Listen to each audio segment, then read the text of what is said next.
Hello everyone. Previous class में हमने अपना last chapter that is molecular spectroscopy से स्टार्ट किया था। इसका जनरल इंट्रोडक्शन हम कर चुके हैं और जो जो टर्म्स हमने इसमें यूज करनी है उन सब के बारे में हमने पढ़ लिया है। ठीक है, आज हम अपना फर्स्ट स्पेक्ट्रोस्कोपी स्टार्ट करेंगे that is pure rotational spectra. Pure rotational spectra of diatomic molecules।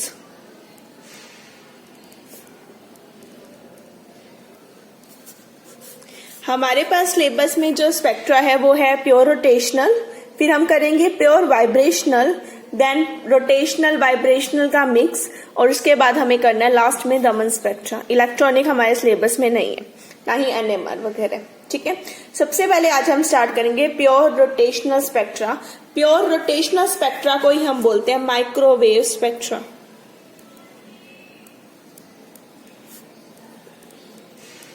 ये माइक्रोवेव रीजन में होता है, इसीलिए इसे क्या बोलेंगे हम, microwave spectra.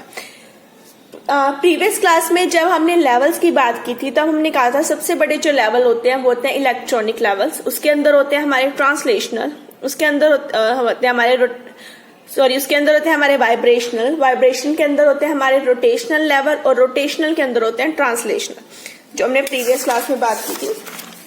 I show you कि हमने कहा, ये देखो सबसे बड़े लेवल इलेक्ट्रॉनिक्स, इलेक्ट्रॉनिक लेवल के अंदर ये थे वाइब्रेशनल, वाइब्रेशन के अंदर ये थे रोटेशनल अंदर वाले, और रोटेशन के अंदर ये वाले थे ट्रांसलेशनल। ट्रांसलेशनल लेवल इतने ज्यादा क्लोज हो जाते हैं कि हम उनका स्पेक्ट्रा ऑब्जर्व ही नहीं कर पाते, इसलिए यहाँ पे कोई ट्रांसलेशनल स्पेक्ट्रा नहीं पढ़ते। तो सबसे छोटा स्पेक्ट्रा हमारा कौन सा हो जाता है, रोटेशनल स्पेक्ट्रा। ठीक है, तभी आज हम क्या स्टार्ट करेंगे, हमारा रोटेशनल स्पेक्ट्रा। किसके लिए, एक डाई एटॉमिक मॉलिक्यूल के लिए। ठीक है, अब डाई एटॉमिक मॉलिक्यूल है तो डाई एटॉमिक मॉलिक्यूल मीन्स दो एटम होंगे, एक ये और एक ये। लेट इसका जो मास है वो m1 है, इसका जो मास है वो क्या m2। ठीक है, अब ये सेंटर ऑफ ग्रेविटी से जुड़े, ग्रेविटी से इसके जो न्यूक्लियस का यहां तक का जो डिफरेंस है उसे मैं लूंगी r1, और यहां से ये जो डिस्टेंस है ये मैं लूंगी r2। ठीक है, जस्ट लाइक अ डंबल, जैसे डंबल होते हैं, और टोटल हम इस चीज को मानेंगे r, इस डिस्टेंस को। ठीक है, ये सेंटर ऑफ ग्रेविटी पॉइंट आता है हमारा।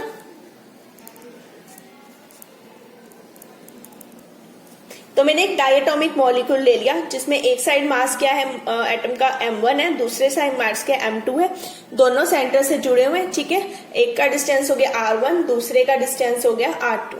क्लियर, इतना पार्ट हमने नोट डाउन कर लिया। ठीक है, क्लियर।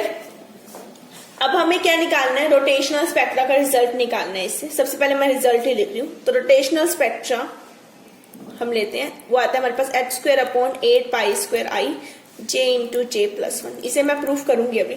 ठीक है, इस सारे रिजल्ट को मुझे प्रूफ करना है कि मेरा रिजल्ट कैसे आया। क्लियर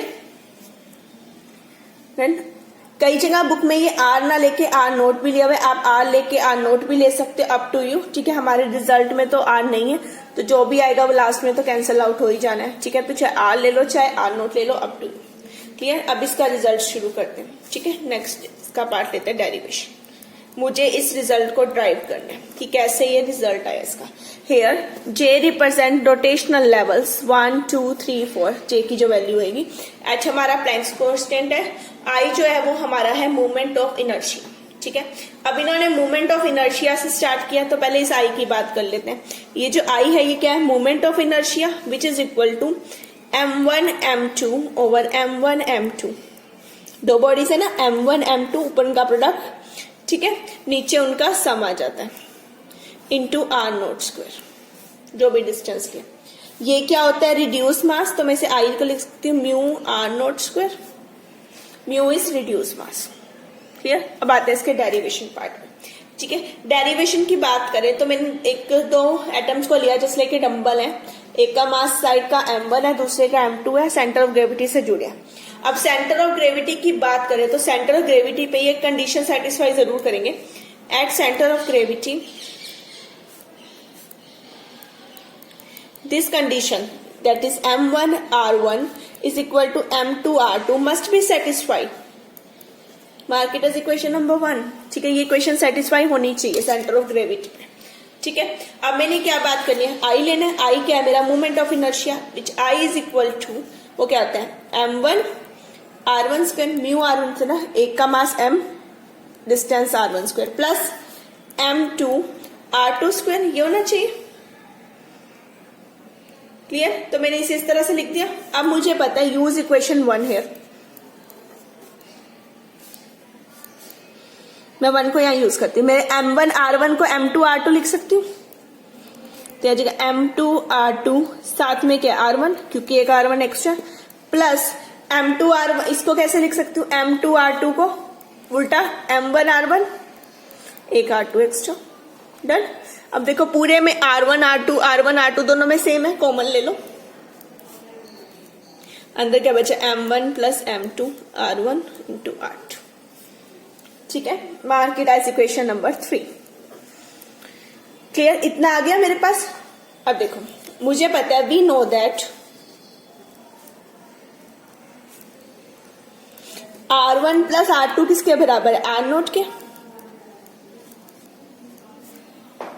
क्लियर, किसी भी एक की वैल्यू निकालो, लेट मैं r2 की वैल्यू निकालती हूँ, तो r2 किसके बराबर होगा, r0 माइनस r1। ठीक है, इसे मैं इक्वेशन 1 में पुट कर दूं, पुट दिस इन इक्वेशन 1 में पुट कर दो तो क्या बन गया, m1 r1 is equal to m2 r2 की जगह क्या रख देंगे, r0 माइनस r1। ऊपर वाले में सिर्फ r2 की वैल्यू को पुट कर दिया, डन। यहां से मैं लिख सकती हूँ m1 r1 is equal to m2 r0 minus m2 r1, मैंने ओपन कर दिया। r1 वाली टर्म एक साइड ले जाओ,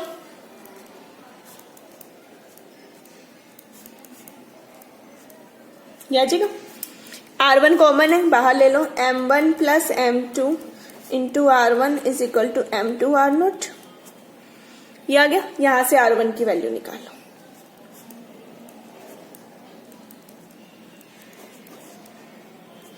क्लियर, डन। इक्वेशन नंबर 3 तक मार्क करते हो, mark it as equation number 4।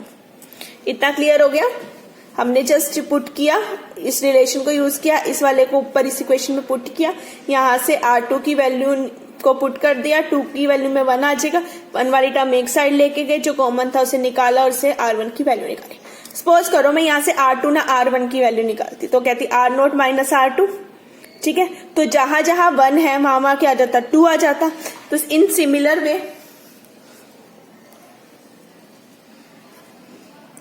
वे से अगर मैं चलती तो मेरे पास R2 किसके बराबर आ जाता, m1 upon m1 plus m2 into r0। सब कुछ सेम चलता ना, बस 1 की जगह 2 और 2 की जगह 1 आ जाता।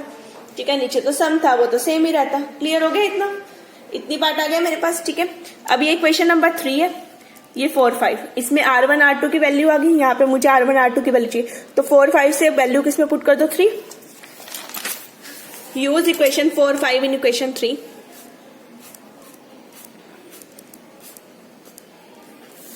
में पुट कर देंगे तो आई क्या आ जाएगा, m1, देखो m1 प्लस m2 तो रेडी है।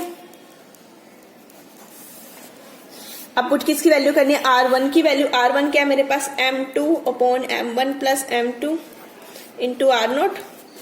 फिर m2 की वैल्यू पुट करनी है, r2 की, सॉरी मैंने वो पुट कर दी। ठीक है, 4 से ये 5 से आई और ये पूरी किस में पुट कर दी मैंने, इक्वेशन नंबर 3 में। क्लियर, अब देखो m1 प्लस m2 2 वाला है, यहाँ पे एक कैंसल आउट हो जाएगा, एक ऊपर m1 बचा, एक बचा m2, ऊपर नीचे एक पावर बचेगी, 2 थी ना, एक कैंसल आउट होगी, साथ में क्या बचा, r0 2 बार है तो स्क्वायर। ठीक है, इस चीज को मैंने क्या लिया था, mu is reduce mass, where mu यानी कि रिड्यूस मास किसके इक्वल है, m1 m2 over m1 plus m2 के। ठीक है, इसके बराबर आ गया मेरे पास। क्लियर, अब देखो पहली चीज जो मैंने निकालनी थी, I is equal to mu r0 square, I is equal to mu r0 square. Clear हो गया इतना, ये मैंने प्रूफ कर दिया, तो मेरे पास एक रिजल्ट तो यही आ गया। चले आगे, अब मेरे रिजल्ट में I तो है, साथ में टर्म क्या है J। अब यानी मुझे J को लेके आना पड़ेगा। इसके लिए हम लेते हैं एंगुलर मोमेंटम। हमें पता है जो एंगुलर मोमेंटम होता है that is L which is equal to I omega. ठीक है, ओमेगा जो है हमारी वो है हमारी एंगुलर वेलोसिटी। ये रिलेशन आपको बहुत बार आपने पढ़ा है, फिजिक्स में पढ़ा होगा। Omega is equal to angular velocity, आई हमारा वही क्या है, मोमेंट ऑफ इनर्शिया। ये जो एंगुलर मोमेंटम होता है यानी कि L, ये हमारा बराबर होता है √J into J plus 1 H upon 2 पाई के भी। यही L एंगुलर मोमेंटम को अगर हम क्वांटाइज कर दें, क्वांटाइज करने के बाद अगर ये क्वांटाइज्ड हो तो ये हमारा किसके बराबर होता है, J into J plus 1 H upon 2 पाई। ये रिजल्ट डायरेक्ट आपको याद रखना है। ठीक है, ऐसे ही एंगुलर मोमेंटम L हमारा किसके बराबर होता है, I ओमेगा। क्लियर। अब एनर्जी किसके बराबर होती है, E क्या होगा, E एनर्जी। ठीक है, E हमारे पास होती है I ओमेगा स्क्वायर। किसकी energy, energy of rotating molecule.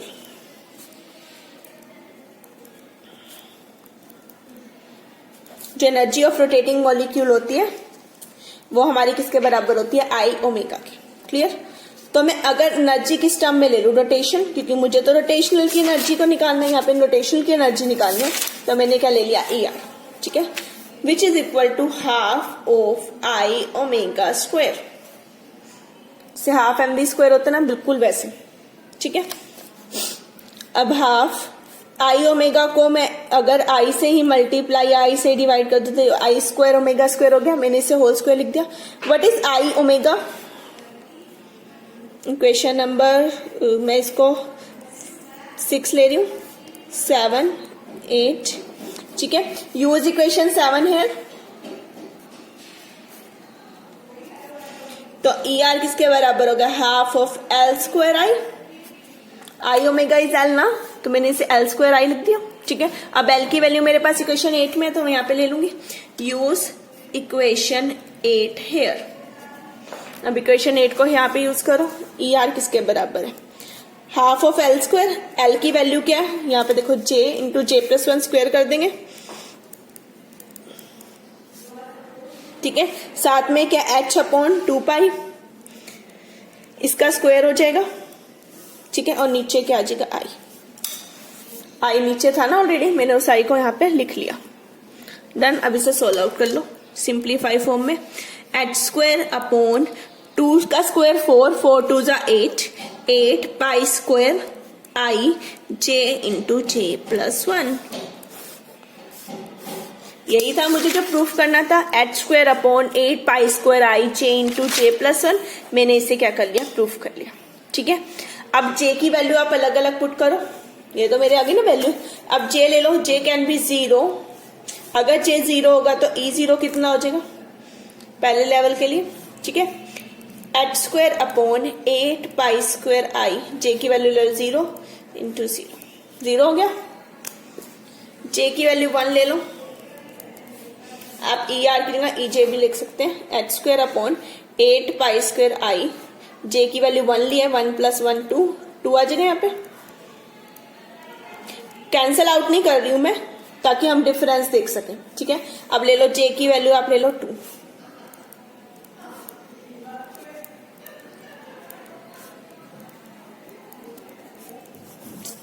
यहाँ आ जाएगा 3, 3 2 जा 6, तो यहाँ जाएगा 6 H square upon 8 pi square I। ठीक है, ऐसे ही J की वैल्यू ले लो 3।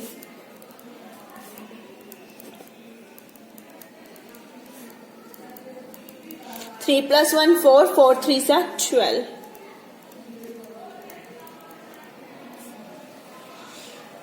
डन। मेरे पास ये आगे जब मैंने अलग अलग वैल्यू पुट की, तो अगर मान लो मुझे स्पेक्ट्रा बनाना है रोटेशन का, तो देखो पहला 0 पे है, दूसरे की एनर्जी कितनी है 2, इसकी कितनी है 6, इसकी कितनी है 4। डिफरेंस देखो इन दोनों के बीच का, इन दोनों को अगर माइनस कर दे तो 2H square upon 8 pi square I आ रहा है। इन दोनों को अगर माइनस कर दूं, 6 माइनस 2 4,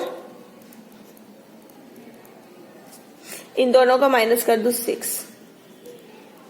जब मैं एक लेवल को दूसरे में से माइनस कर रही हूं तो मेरे पास रिजल्ट बराबर नहीं आ रहा, इंक्रीज हो रहा है। 2 4 6, इसका मतलब ये लेवल्स जो है इक्वली स्पेस नहीं है। इक्वली स्पेस कब होते हैं? जब इनकी वैल्यू क्या आती है? बराबर आती है। यहाँ वैल्यू बराबर नहीं आई, इसका मतलब ये लेवल इक्वली स्पेस नहीं है। स्पेसिंग क्या हो रही है? इंक्रीज होती जा रही है। देखो पहले 2 आया स्पेस, फिर 4 आया, फिर 6 आया, अगला 8 आ जाएगा, फिर 10 आ जाएगा, यानी कि स्पेसिंग क्या हो रही है? इंक्रीज हो रही है। दैट मीन्स मैं ऐसे कह सकती हूँ spacing between levels increases as J increases. जैसे जैसे जे इंक्रीज हो रहा है इनके बीच की स्पेसिंग क्या हो रही है? इंक्रीज हो रही है। अब आप ड्रॉ कर दो। सबसे पहला लेवल ये रहा, 0 लेवल है, जे की वैल्यू, एनर्जी कितनी है? 0, E0, ठीक है। दूसरा यहाँ पे जे की वैल्यू कितनी है? 1, इसकी एनर्जी कितनी है? 2h² / 8π²i, ठीक है। अगले वाले में इससे ज्यादा डिफरेंस है, 2 से ज्यादा 4 हो गए, यहाँ पे आ जाएगा जे की वैल्यू आ गई 2, एनर्जी आ गई 4h² / 8π²i, ठीक है। अगले वाला इससे भी ज्यादा डिफरेंस है,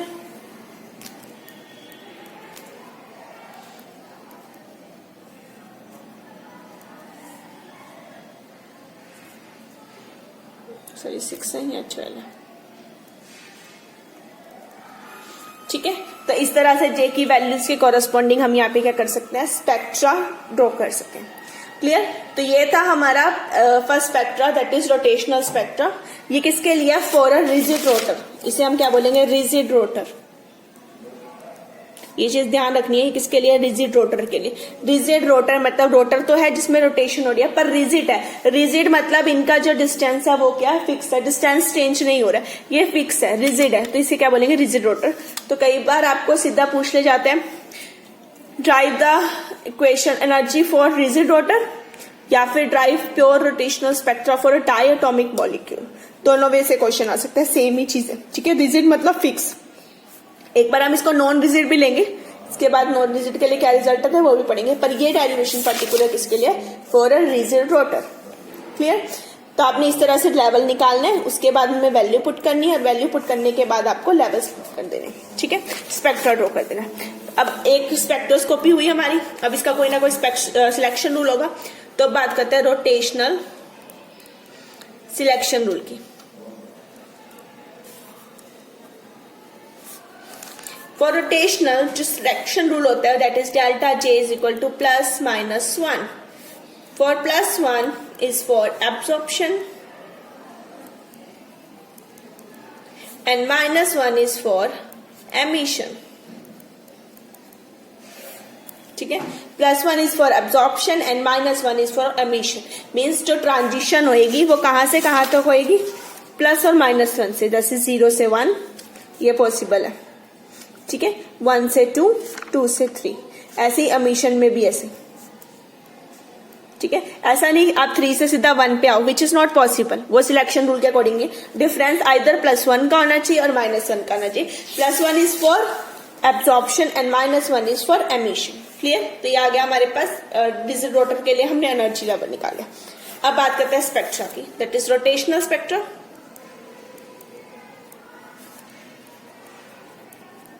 of diatomic molecule।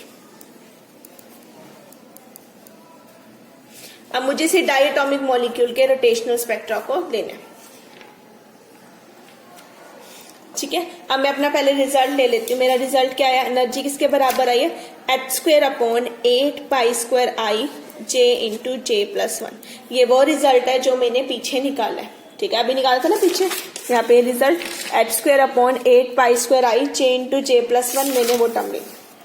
डन। ये तो मेरी एनर्जी है। एनर्जी मुझे पता है इन टर्म्स ऑफ फ्रीक्वेंसी लो, we know that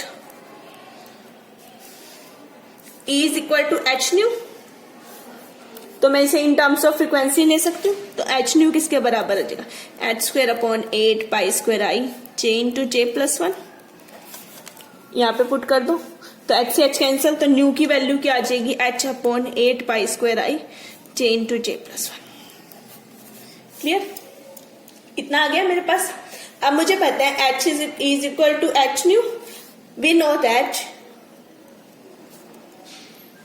nu is equal to c/λ and 1/λ is wave number.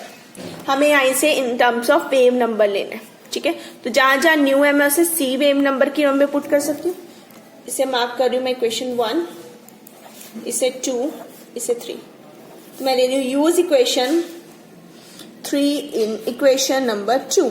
3 को 2 में पुट कर दो, न्यू की जगह क्या पुट कर दो, सी वेव नंबर, ये वेव नंबर है। ठीक है, तो यह जगह h अपॉन 8 पाई स्क्वायर आई जे इंटू जे प्लस 1। तो वेव नंबर की वैल्यू क्या आ गई, h अपॉन 8 पाई स्क्वायर आई सी जे इंटू जे प्लस 1। ठीक है, अब h कांस्टेंट है, 8 कांस्टेंट है, पाई कांस्टेंट है, I is moment of inertia जो पीछे हमने निकाला वो भी क्या कांस्टेंट, बिकॉज वो किसके बराबर है, रिड्यूस मास और डिस्टेंस के बराबर वो फिक्स है। c के स्पीड ऑफ लाइट वो भी क्या कांस्टेंट। तो इस पूरी टर्म को हम एक नया कांस्टेंट पुट कर रहे हैं, that is b j into j plus 1. Here b is rotational constant, that is equal to h upon 8 pi square I c, इसके बराबर आ जाएगा। क्लियर, तो ये मेरा क्या आ गया, रोटेशनल कांस्टेंट। तो ये हमारे पास आ गया b j into j plus 1। अब मैं j को अलग अलग वैल्यू पुट करूंगी। अगर मैं j को जैसे 1 पुट, j 0 पुट करो तो हमारे पास ये वैल्यू भी क्या जाती है, 0। ठीक है, अगर मैं 1 पुट करती हूँ तो मेरे पास 1 इंटू 1 2 भी आ जाएगा। ठीक है, अगर मैं अब इसमें 2 पुट करती हूँ, 2 3 जा 6, फिर आ जाएगा 6b, फिर आ जाएगा 12b, फिर अगला आएगा 20b, इस तरह से एंड सो। ठीक है, अगर मैं इसमें अलग अलग j की वैल्यूज को पुट कर दूँ। क्लियर, ये तो मेरे आगे इसकी वैल्यू। अब हमें क्या करनी है, ट्रांजिशन करनी है, बिकॉज मुझे स्पेक्ट्रा ऑब्टेन करना है। ट्रांजिशन के लिए क्या होगा, change in energy, that is E of minus, एक लेवल में से हम दूसरे को माइनस करेंगे। अब हमें पता है इसका जो रोटेशनल जो रूल है वो क्या है हमारे पास, +-1। ठीक है, तो मैं एक को लेती हूँ j डैश और एक को लेती हूँ j, तो फॉर्मूला पुट कर दो। एनर्जी क्या हमारे पास, h² upon 8 pi square I j dash into j dash plus 1 minus h² upon 8 pi square I j into j plus 1। ये आ गया मेरे पास। अब ये पार्ट कॉमन है, ये मैंने बाहर ले लिया, अंदर क्या बचा, j dash into j dash plus 1 minus j into j plus 1। Clear, अब हम लगाते हैं सिलेक्शन रूल। सिलेक्शन रूल हमें क्या कहता है, सिलेक्शन रूल के अकॉर्डिंग हमारा क्या है, डेल्टा j किसके बराबर होना चाहिए, +-1। इसका मतलब क्या है, j डैश एक अपर लेवल है ना, अगर एक j है तो अगला क्या आ जाएगा, j डैश प्लस 1। तो मैं इसको इसमें पुट कर सकती हूँ, put this value in upper equation.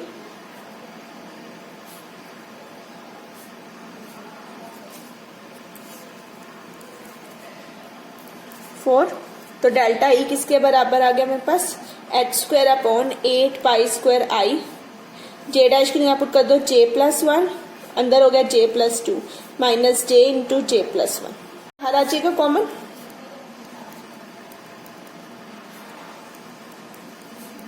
अंदर आया j plus 2 minus j, j cancel हुआ, क्या बचा 2, तो आ जाएगा 2h² upon 8 pi square I j plus 1। ये क्या आ गया मेरा, चेंज इन एनर्जी। क्लियर, अब चेंज इन एनर्जी को इन टर्म्स ऑफ वेव नंबर ले लें हम। अब हमें पता है E is equal to H new होता है, तो चेंज किसके बराबर है, एच न्यू के। एच न्यू किसके बराबर है, c अपॉन लैम्डा के। 1 अपॉन लैम्डा किसके बराबर है, वेव नंबर। तो इसे इन टर्म्स ऑफ वेव नंबर ले लूं मैं, एच सी वेव नंबर। यहाँ आप चेंज ले लेंगे वेव नंबर का।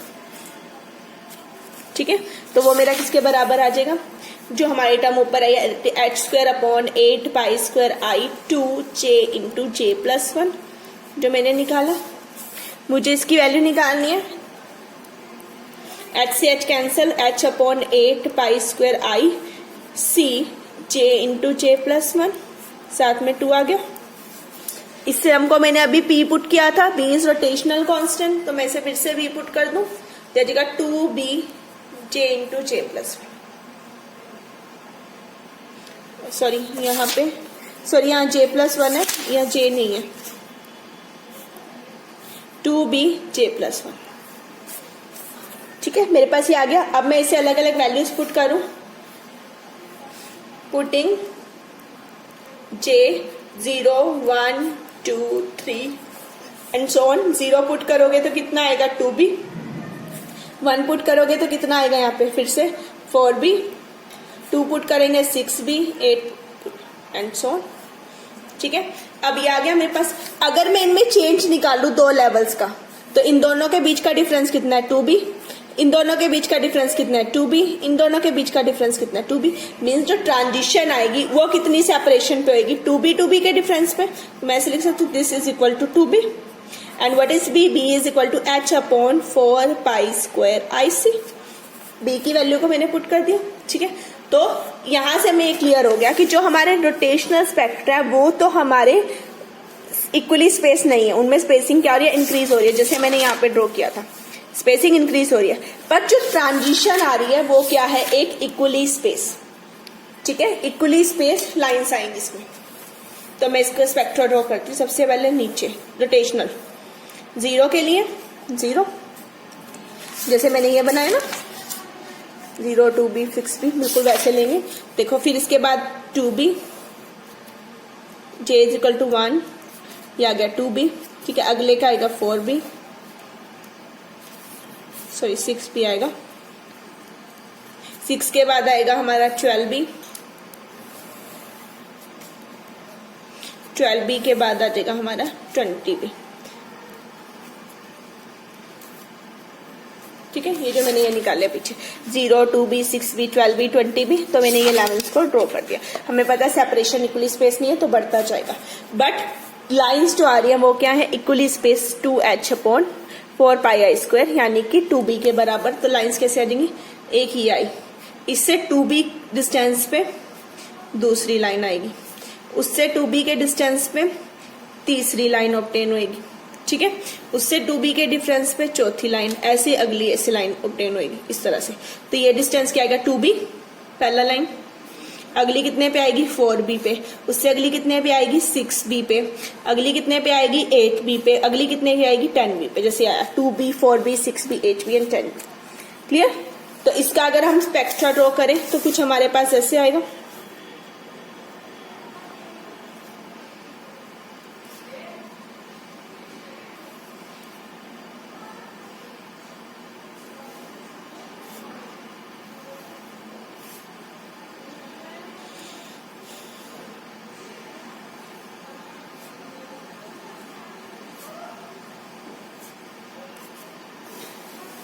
कुछ इस तरह से स्पेक्ट्रा आ जाएगा हमारे पास लाइंस का। ठीक है, ये पहली लाइन किसके लिए आई, जब 0 से 1 ट्रांजिशन हो। ये किसके लिए, 1 से 2, ये 2 से 3, 3 से 4, 4 से 5, इस तरह से।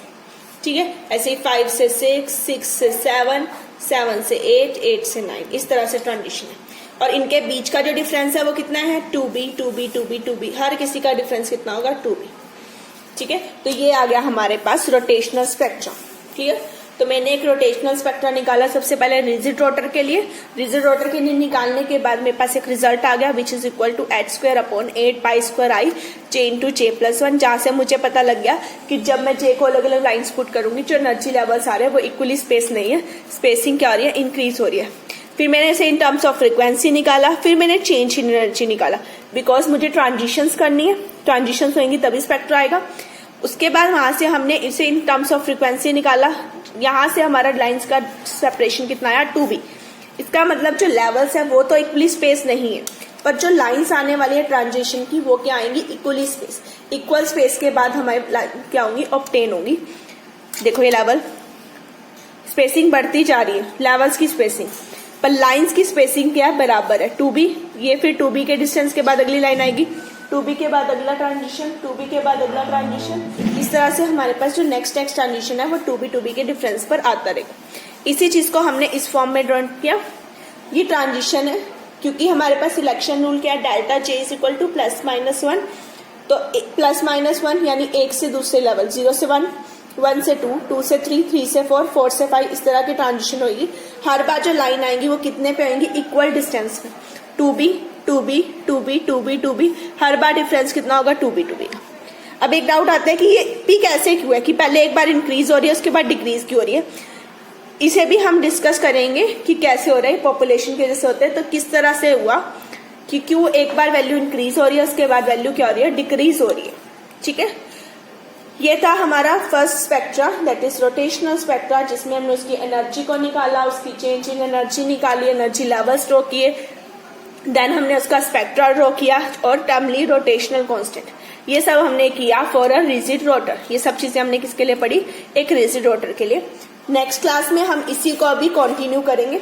सबसे पहले हम इन रिलेटिव इंटेंसिटीज की बात करेंगे कि ऐसा क्यों आया, फिर बात करेंगे किस टाइप के मॉलिक्यूलर स्पेक्ट्रा शो करते हैं, इसका एक्सपेरिमेंटल सेटअप क्या है, इनके हेल्प से हम क्या क्या निकाल सकते हैं, इसके कुछ न्यूमेरिकल करेंगे और साथ में नॉन रिजिड रोटर की भी बात करेंगे। ओके, तो ये था हमारा फर्स्ट टॉपिक स्पेक्ट्रोस्कोपी का, first spectra that is rotational, pure rotational spectra या माइक्रोवेव स्पेक्ट्रम।